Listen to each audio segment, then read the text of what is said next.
اعوذ باللہ من الشیطان الرجیم بسم اللہ الرحمن الرحیم۔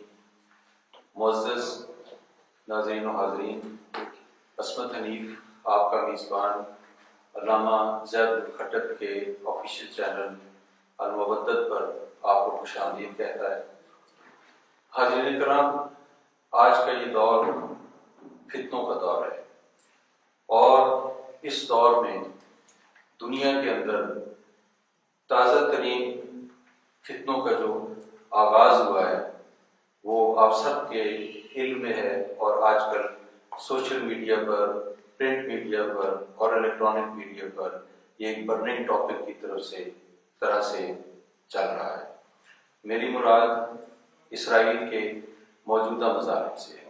ہر شخص یہ جاننا چاہتا ہے کہ اسرائیل کا قیام کیسے عمل میں آیا، اس قوم کی تاریخ کیا ہے، اور الہامی کتابوں میں اس کا ذکر کس طرح سے آیا ہے۔ آج کے اس پروگرام میں ہم کوشش کریں گے کہ ہم آج کے اس دور کے عظیم مفکر، مذہبی اسکالر جناب پروفیسر علامہ زید الخٹک صاحب سے اس بارے میں جانکاری حاصل کریں، اپنے علم کو بڑھائیں اور ان سے معلوم کریں کہ اسرائیل کی جو الہامی کتب کے اندر اسرائیل کا جو ذکر آیا ہے، بنو اسرائیل کا جو ذکر آیا ہے، وہ کس طرح سے آیا ہے، اس کی تاریخ کیا ہے، لفظ اسرائیل کا کیا مطلب ہے، بنی اسرائیل کہاں سے آغاز ہوئے، اور وہاں سے چلتے ہوئے ہر دور کو کور کرتے ہوئے ہم یہ کوشش کریں گے کہ ہم آج کے دور تک آئیں کہ پچھلے 76 سال سے جو جسد اسلامی میں اسرائیل ایک خنجر کی طرح سے گڑا ہوا ہے، اس پر بھی ہم بات کریں، اور اس سارے پس منظر سے بھی آگاہی حاصل کریں، اور اس بارے میں اپنی معلومات کے اندر اضافہ بھی کریں۔ تو میں جناب علامہ پروفیسر زید الخٹک صاحب سے ملتمس ہوں کہ وہ سب سے پہلے ہمیں لفظ اسرائیل کے لغوی مفہوم سے آگاہ فرمائیں، اس کے بعد جو تنزیلی حوالے سے اور انسانی تاریخ کے حوالے سے جو بنی اسرائیل ہیں ان کے بارے میں بتائیں۔ اس کے بعد ہم گفتگو کو اور آگے بڑھائیں گے۔ تو میں دعوت کلام دے رہا ہوں علامہ پروفیسر زید الخٹک صاحب کو۔ بہت شکریہ۔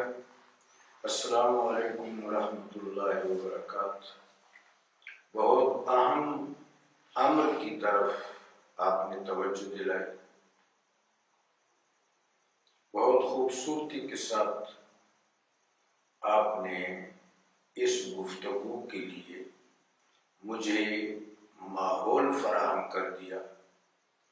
اس ماحول سے فائدہ اٹھاتے ہوئے میں گفتگو کو آگے بڑھانا چاہوں گا۔ الحمدللہ رب العالمین، واتیہ الصلاۃ والسلام علی رحمۃ للعالمین وعلی آلہ طیبین الطاہرین وازواجہ امہاتنا واصحابہ اجمعین۔ بنیادی طور پر تمام انسان ایک ہیں۔ تمام اقوام عالم کو جو آج اپنے آپ کو اکائیوں کی صورت میں گردانتے ہیں، ان کو اس بات کا علم ہونا چاہیے، اس بات کا ادراک ہونا چاہیے کہ تمام انسان اصولی طور پر ایک ہیں۔ ہم سب حضرت آدم علیہ السلام، حضرت حوا سلام اللہ علیہ کی ذریت۔ ہم ایک دوسرے کے احساس کو سمجھ سکتے ہیں۔ خاتم الانبیاء والمرسلین صلی اللہ علیہ وعلی آلہ وبارک وسلم نے فرمایا، لا یؤمن احدکم حتی یحب لأخیہ ما یحب لنفسہ۔ تم میں سے اس وقت تک کوئی ایمان کی حلاوت نہیں پا سکتا جب تک اپنے بھائی کے لیے وہ کچھ پسند نہ کرے جو اپنے لیے پسند کرتا ہے۔ ہر انسان اپنے لیے عزت چاہتا ہے، ہر انسان اپنے لیے امن چاہتا ہے، ہر انسان اپنے لیے خوشحالی چاہتا ہے، ہر انسان اپنی جان، مال اور آبرو کی حفاظت کا آرزومند ہے۔ یہ تمام انسانوں کی مشترکہ خواہش ہے، چنانچہ اقوام عالم کو اس پر غور کرنا چاہیے کہ ہم کہاں پر خطا کر رہے ہیں کہ دنیا اس وقت ظہر الفساد فی البر والبحر کا منظر پیش کر رہی ہے۔ ظہر الفساد فی البر والبحر بما کسبت ایدی الناس، کہ خشکی اور تری میں جتنا فساد ہے وہ انسان کی ہاتھوں کی کمائی ہے۔ تو جہاں تک اسرائیل یا بنو اسرائیل کا تعلق ہے، اصولی طور پر اسرائیل سیدنا حضرت ابراہیم علیہ السلام کا لقب ہے، لیکن عرف کے اعتبار سے یہ مشہور ہوا ہے سیدنا حضرت یعقوب علیہ الصلوۃ والسلام کی نسبت سے۔ اسرائیل عبرانی زبان کا لفظ ہے۔ اسرائیل کا عربی متبادل عبداللہ ہے۔ جو معانی عبداللہ کے ہیں وہی معانی اسرائیل کے ہیں۔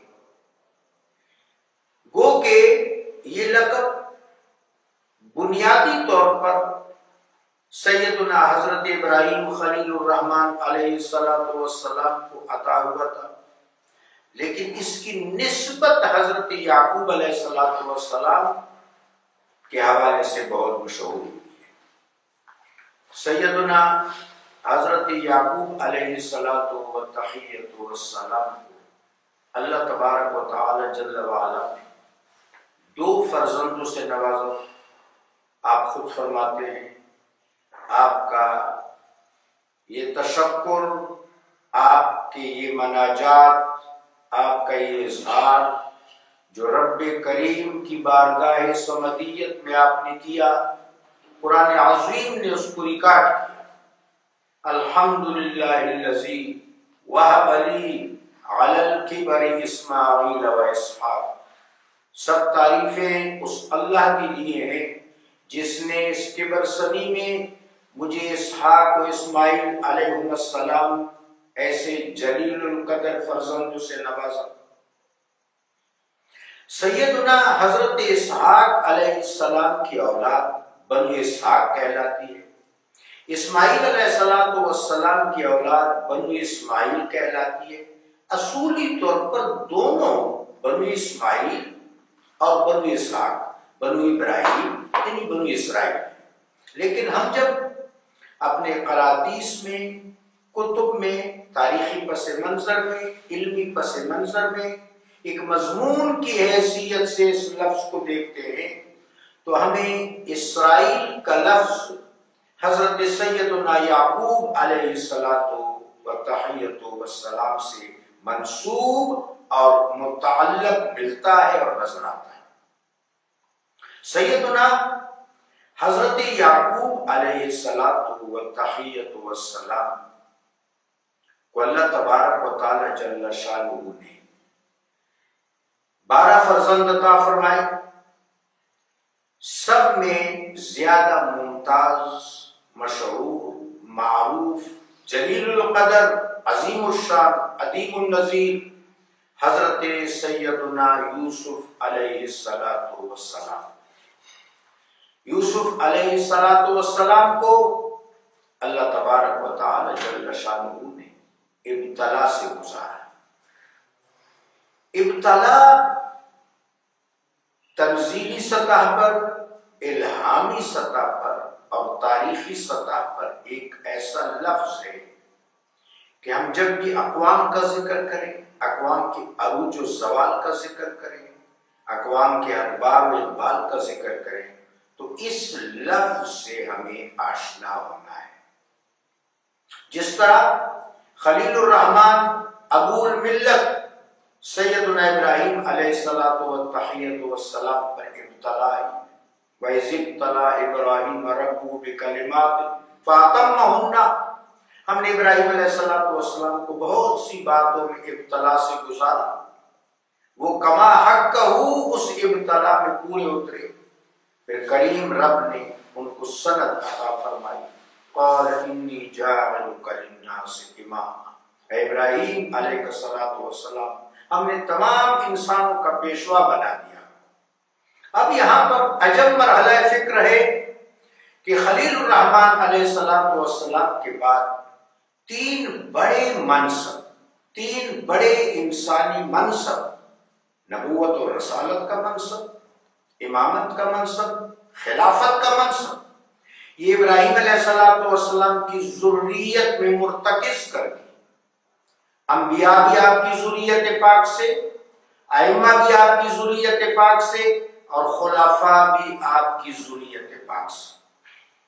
سیدنا اسماعیل علیہ السلام کے فرزند حضرت قیدار حجاز مقدس میں آباد ہوئے، ان کے پوتے حضرت عدنان کی اولاد سے ہمارے آقا و مولا صلی اللہ علیہ وآلہ وبارک وسلم کا ظہور ہوا، اور حضرت اسماعیل علیہ السلام کی لڑی میں حبیب پاک صاحب لولاک صلی اللہ علیہ وآلہ وبارک وسلم کا کوئی اور نبی نہیں آیا۔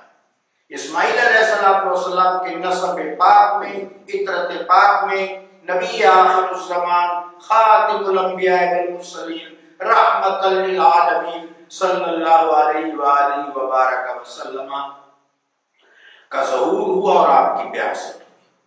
ابراہیم علیہ السلام کی دوسری لڑی انہیں حضرت اسحاق علیہ السلام کی اولاد اور عطرت میں سیدنا عیسیٰ علیہ السلام تک ہزاروں انبیاء تشریف لائے۔ اب یعقوب علیہ السلام سے جو سلسلہ رسالت و نبوت کا چلا، امامت کا چلا، خلافت کا چلا، عام طور پر اس پوری لڑی کو تاریخی اصطلاح میں، معروف اور شہیر اصطلاح میں بنو اسرائیل کہتے ہیں۔ اچھا علامہ صاحب، ابھی آپ نے ذکر کیا حضرت یعقوب علیہ السلام کا، اور اس کے بعد تذکرہ ہوا ایک اور جلیل القدر پیغمبر حضرت یوسف علیہ السلام کا۔ تو بنی اسرائیل کے تناظر میں میں یہ چاہوں گا کہ تھوڑا سا آپ، چونکہ حضرت یوسف علیہ السلام کا تذکرہ قرآن پاک میں بڑی صراحت کے ساتھ ہوا ہے، اور ان سے منسوب جو واقعہ ہے وہ اللہ تعالیٰ نے کلام پاک میں بڑی وضاحت کے ساتھ اور جزیات کے ساتھ بیان کیا ہے، تو اس تناظر میں ظاہر ہے کہ اس کی اہمیت ہم پر واضح ہوتی ہے۔ میں یہ چاہوں گا کہ آپ اس پر کلام فرمائیں۔ بہت شکریہ، جزاکم اللہ، بڑا اہم سوال کیا آپ نے۔ بسم اللہ الرحمن الرحیم۔ جس طرح میں نے عرض کیا ابتدا میں کہ اصولی طور پر اسرائیل سیدنا ابراہیم خلیل الرحمن علیہ السلام کا لقب ہے، لیکن اس کی شہرت اور اس کا انتصاب ہم سیدنا یعقوب علیہ السلام کے حوالے سے جانتے ہیں۔ یہاں سے آپ یوں سمجھیں کہ بنو اسرائیل کی اس تاریخ کا آغاز ہوتا ہے کہ جس میں نبوت بھی ہے، امامت بھی ہے اور خلافت بھی ہے، اور ایک نہایت دلکشا منظر ہمارے سامنے آتا ہے۔ سیدنا یوسف علیہ السلام کی حیات طیبہ میں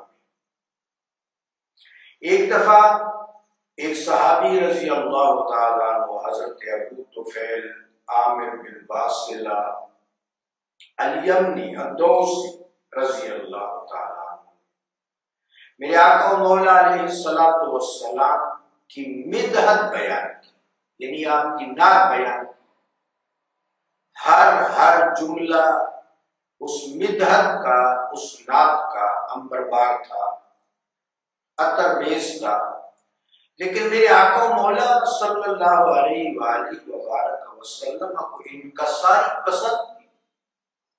آپ نے میرے آقا و مولا صلی اللہ علیہ وآلہ وسلم ایک موقع پر فرمایا تھا، الفقر فقری، الفقر فخری، فقر میرا فخر ہے۔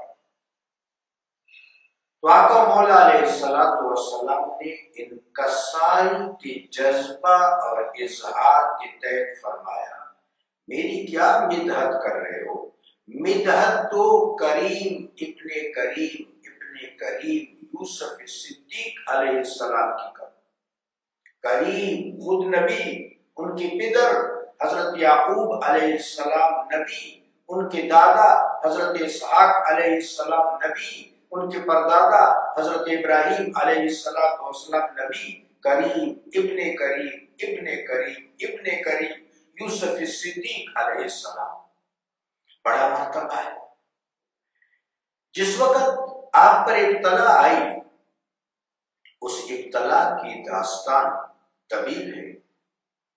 کس طرح آپ کے بھائیوں نے ایکا کیا، یہ ان کا زعم باطل تھا، یعنی سیدنا یوسف علیہ السلام کے بھائیوں کا وہ گمان تھا کہ اس گمان میں وہ سچے نہیں تھے۔ اللہ کے نبی کی شان عدل ہے۔ انبیاء علیہ السلام کے بہت سے خصائص ہوتے ہیں، بہت سے شمائل ہوتے ہیں، بہت سے فضائل ہوتے ہیں، بہت سے مناقب ہوتے ہیں، بہت سے مکارم و محاسن ہوتے ہیں۔ ان خصائص میں سے جو اللہ تبارک و تعالی جل شانہ عطائی اور وحبی طور پر اور توفیقی اور قسمی طور پر انبیاء کرام علیہ السلام کو دیتا ہے، ان خصوصیات میں سے ایک خصوصیت عدل ہے کہ نبی بہر صورت عدل کرتا ہے، بہر صورت وہ عادل ہوتا ہے۔ عدالت، عدل کرنا نبی کا خاصہ ہے۔ لہذا اگر کوئی بیٹا یہ سمجھتا ہے کہ یعقوب علیہ السلام کی توجہ اور التفات یوسف علیہ السلام کی طرف زیادہ ہے اور ہماری طرف کم ہے، یعنی ہم سے غیر عادلانہ سلوک کیا جا رہا ہے، تو یہ اس کی خام خیالی ہے، اس کی یہ غلط فہمی ہے۔ سیدنا یوسف علیہ السلام کے ساتھ بلا شبہ حضرت یعقوب علیہ السلام کو مثالی محبت دی، لیکن اپنے باقی فرزندوں کے حقوق بھی پورے عدل کے ساتھ آپ ادا فرماتے تھے۔ لیکن انہوں نے غیر معتدلانہ رویہ اختیار کیا۔ ان لوگوں نے، شیطان نے وسوسہ ڈالا، وہ شقاوت کے راستے پر گئے۔ عجب منظر دنیا نے دیکھا کہ 10 بھائیوں نے سیدنا یوسف علیہ السلام کے بارے میں یہ فیصلہ کیا کہ ہم ان کو اپنے پدر بزرگوار کی نظروں سے ہٹا دیں گے، اس کے بعد لا محالہ پدر بزرگوار کے التفات کا استحقاق ہمیں ملے گا، ہماری طرف التفات کریں گے۔ اس سے قبل جب یوسف صدیق علیہ السلام نے خواب دیکھا، اپنے پدر بزرگوار کو سنایا، تو سیدنا یعقوب علیہ السلام نے فرمایا تھا کہ لا تقصص رؤیاک علی اخوتک، اے فرزند اپنا خواب اپنے بھائیوں کو نہ سنانا، چونکہ شیطان لوگوں کے لیے مکر کی فضا بناتا ہے۔ بہر صورت یوسف علیہ السلام کو وہ لے گئے، حضرت یعقوب علیہ السلام سے بڑی مشکل سے اجازت چاہی، مختصر یہ کہ ان کو کنویں کے تاکچے میں رکھا، کنویں کے تاکچے سے آپ راہگیروں کو ملے، راہگیر آپ کو مصر لے گئے، وہاں آپ مصر کے بادشاہ عزیز مصر جن کا نام ریان بن عملیق بتایا جاتا ہے ان کے پاس پہنچے، وہاں آپ سخت ابتلا سے گزرے، اور اللہ تبارک و تعالی جل شانہ نے آپ کو ہر آن، ہر لمحہ، ہر گام محفوظ رکھا۔ آپ کی صداقت تمام انسانوں پر ثابت ہو گئی، تمام قلوب نے آپ کی صداقت کو محسوس کیا۔ آپ جیل میں بھی رہے، وہاں بھی آپ نے ان پسماندہ لوگوں کو اللہ تبارک و تعالی جل شانہ کا دین بتایا۔ بالآخر واقعات کو بہت اجمالی طور پر لیتے ہیں، سیدنا یوسف صدیق علیہ السلام مصر کے بادشاہ بنے، اللہ کا نبی، اللہ کا رسول یوسف صدیق علیہ السلام مصر کا مختار بنا۔